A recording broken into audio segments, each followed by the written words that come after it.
Bonjour à vous, aujourd'hui nouvelle étape importante du chantier, on a coulé la chape, donc c'est ce qu'on voit ici. La chape est toute fraîche, là on est vendredi matin, il est 10 h et ils ont fait ça là depuis ce matin, ils sont arrivés assez tôt. Je pensais arriver en plein dans le feu de l'action et puis finalement c'est déjà terminé, donc je ne vais pas pouvoir vous montrer l'isolant qui est dessous, mais je vais vous expliquer comment c'est fait. Donc ici, juste pour information, on a la porte d'entrée et ça c'est le parvis extérieur, donc j'ai pas pu accéder à l'intérieur. Mais on a ici un morceau de chape qui a été fait aussi. Et puis c'est à l'intérieur où on a l'isolation qui a été faite dessous au préalable. Alors comment ça s'est passé? Donc je vous avais expliqué que là on a un garage semi-enterré qui est fait en béton, donc on a une dalle en béton et ensuite on a fait venir nos murs en ossature bois qui sont isolés et du coup il restait à isoler le sol.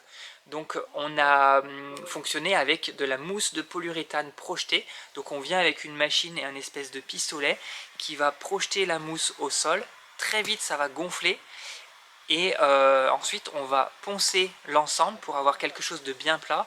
Au final on aura une épaisseur de 11,5 cm, enfin on a cette épaisseur là déjà qui est sous la chape mais qu'on ne voit plus, et une résistance thermique de 4,3. Alors je ne vous parle pas de la mousse de polyuréthane pour la qualité environnementale du matériau, puisque c'est un matériau au contraire que j'essaye d'éviter autant que possible dans mes projets. Pour autant, quand on est sur un sol, c'est pas évident de trouver un matériau qui ait toutes les qualités, parce qu'il faut avant tout qu'il soit incompressible, qu'on puisse marcher dessus, qu'il ne se compresse pas. Et pour ça, le polystyrène ou polyuréthane sont très bien adaptés. Une alternative écologique qui aurait pu être intéressante, ça serait de faire avec du liège, puisque le liège, c'est un matériau naturel.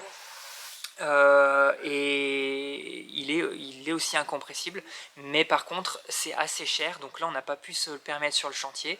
Et puis en plus, là ce qui est très pratique avec la mousse projetée, c'est que au préalable on a pu faire passer toutes nos gaines d'électricité et de plomberie au sol, et la mousse est venue recouvrir tout ça. L'avantage qu'on a ici, c'est qu'on a une très bonne résistance thermique avec le polyuréthane. C'est le matériau qui a la meilleure résistance thermique par rapport à son épaisseur. Et là où je critique souvent aussi ces matériaux-là, c'est pour leur manque de déphasage, donc pour le confort d'été. Et en l'occurrence ici, le problème ne se pose pas puisque on est isolé par rapport au garage qui se trouve en dessous, qui est semi-enterré, donc la température sera plus ou moins constante tout au long de l'année. On ne sera pas soumis à des fortes chaleurs à ce niveau-là, donc on n'a pas besoin du fort déphasage comme on l'a dans les murs et dans le toit.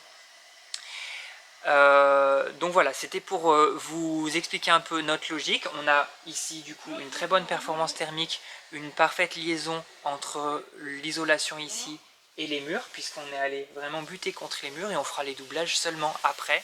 D'un point de vue environnemental, c'est sûr que c'est un matériau qui coûte de l'énergie grise et qui a un mauvais bilan carbone, donc c'est pour ça qu'on l'utilise vraiment au minimum.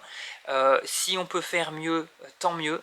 Mais voilà, l'idée c'est de faire les bons compromis en fonction de tous les critères qu'on a sur le chantier et aussi en fonction du budget qu'on a.